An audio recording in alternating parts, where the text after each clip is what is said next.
I'm a graphic designer. For the past 22 years, I've been designing packaging. I've been illustrating. And this is what I've been doing for very long. The interesting thing is that you've seen the title, but this talk will not be about brands. I will show you no actual brands.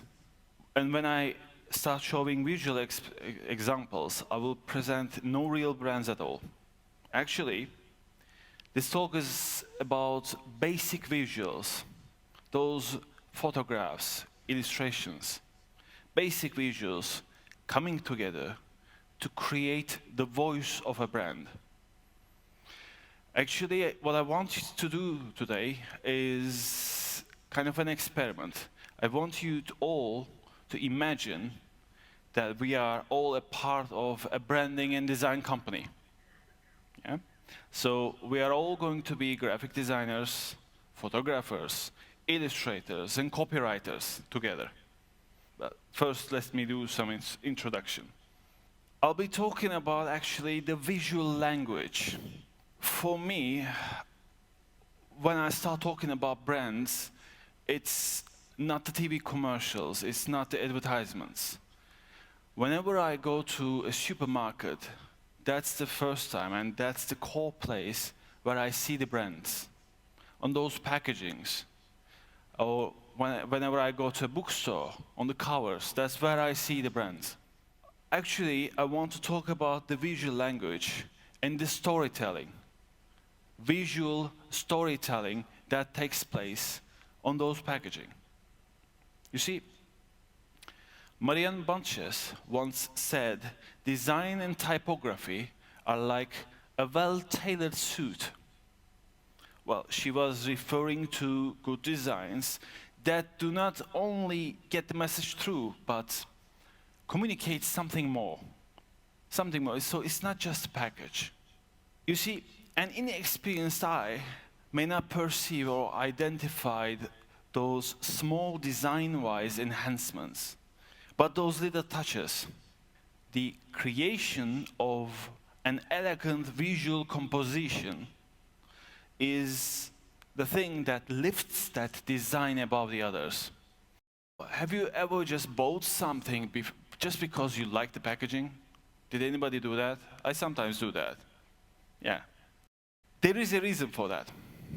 I believe it's the story. We call this visual storytelling. Actually, whenever a visual design evolves into a good story, in this case a visual story, the product evolves into a brand.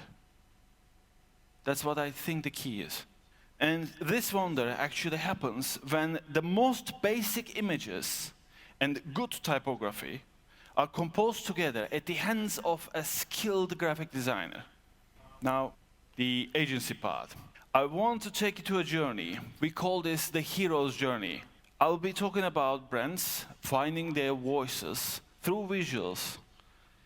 And I will tell you the story of a single image in a nutshell. Let me start by asking a simple question. What is the difference between a product in just a normal, some kind of packaging, and an actual famous brand? I believe the story. I guess everybody recognizes who this could be. Yeah? In my opinion, a brand is actually a personification of a product. And this personification happens by means of the stories told in the name of the product. We are talking about stories right now, so you forget about brands. We're talking about stories. And so I feel the need to tell what a story is. We need some elements to identify a story. This thing you see on the screen is actually, it's called the hero's journey. Act 1, Act 2, Act 3. This is kind of the structure of any story. What else do we need? First of all, we need a hero. We need secondary characters, third-tier characters, maybe a sidekick, would be nice, or a plot, definitely a plot, a setting. We need a climax in the story, kind of the peak point Yeah, a love affair, definitely. Love affair is just to cheer things up a little bit. The most important thing in a story is that we need a goal, okay, a target. We need the hero to achieve something. Actually, most of the times it seems like it's the villain that he has to overcome, right? But it's not always the villain. To make it a story, actually, the goal is enough. And sometimes that goal is a change, maybe a psychological or a physical change that our hero has to go through. If we have these elements, we have a story. Why are stories so important? Because stories help to create brands. Well, think of the stories for now. Why are they so special for us? Actually, we humans communicate through stories. Neuroscientists even proved that we remember things by means of stories. It's how we recall things. So stories are important. And what happens when we start telling and receiving the story of a product? You know, think of those maybe t-shirts or hats or the products you are proud to use, maybe. Actually, we start to help create a brand. That's what we do. So we are also a part of the creation of a brand by means of stories again. And again, why are the stories so important for us? The answer is simple. Because everybody likes a good story. Let's change the storyline today. Let's forget about the hero brand or the celebrity, let's say. So let's forget about the main character, but let's concentrate on the same story from a different perspective. Let's have a look at this simple, delicious hazelnut. Now, imagine that you and I, we are all working for a branding and design agency, right? Graphic designers, copywriters, illustrators. We are all a team. So we go to a meeting with the very famous major brand, okay? The client, of course. And they want to introduce a product that will actually empower their branded identity, a new line, maybe. And the first thing we get as a brief is that our product line will have hazelnut and chocolate cream inside. And this is the starting point where we structure a storyline. We call this the call for adventure. Actually, this time it's the adventure for us. Here we need to perform a debrief with our client. Let's show them as many possible candidates for a hero. I think of this like an audition, right? So there is going to be a hero, so we have got a lot of actors. Actually, this debriefing process has to take place for every individual image that we may or may not use on the design.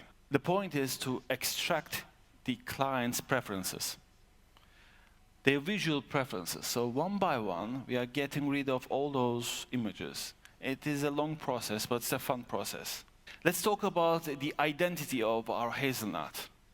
Let's talk about its looks, its positioning. And the most important of all, we need to talk about its interaction with our senses. You see, as the adventure is laid out, first now we have a hero, a chosen one, and we need to start meeting other characters, secondary characters, tertiary characters, you know, in the story structure. So here comes the sidekick. You see, this hazelnut is a stronger one. It has got its own shell. It looks strong, but it is the secondary character. Who else? We've got the leaves. Well, maybe this is the funny one, the funny friend, a second sidekick. Oh, yeah. The milk jar. Have you ever seen Game of Thrones? For some reason, this soft, big guy there reminds me of Hodor. And we've got the love affair. This is the love affair. You see, all these characters there are actually they exist there to empower our hero, to help our hero in the journey, because this is a story. And they are there to help it reach its goal. Okay, so we got the goal coming. And what is the goal? The goal, this time, in this story, is a change. Our hero needs to evolve into something more than it used to be. And in this case, it's the most desirable product ever created by our brand.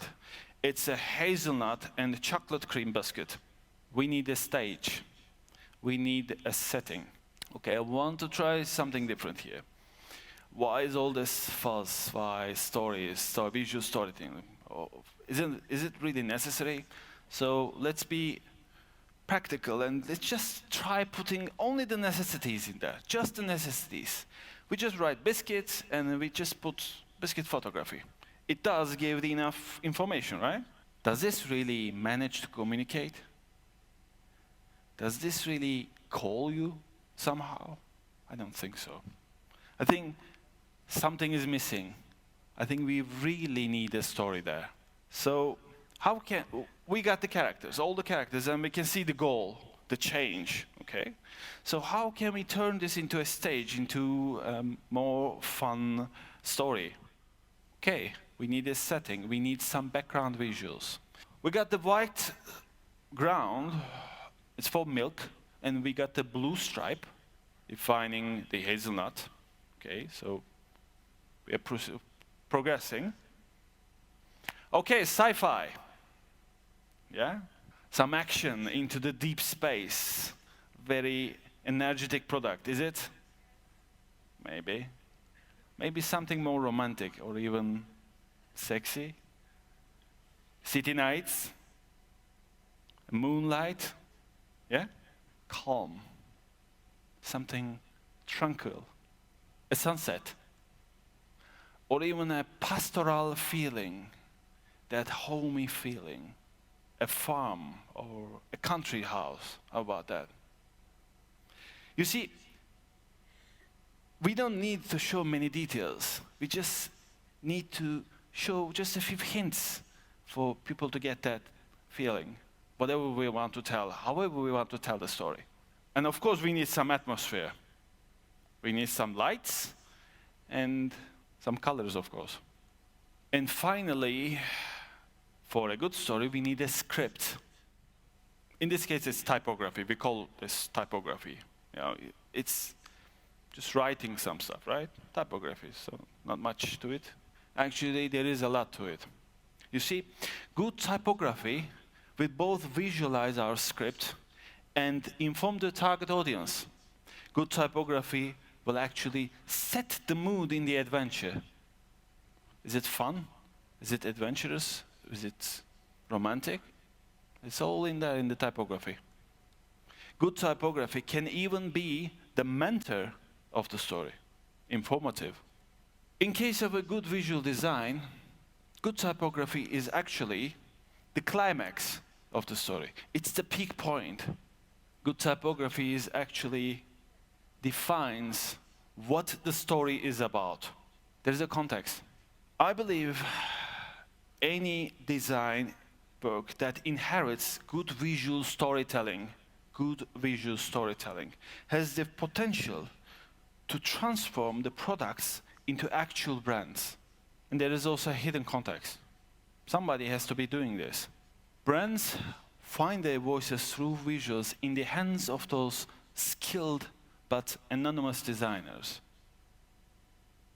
Who creates these designs? Who creates these packaging? Who creates those book covers?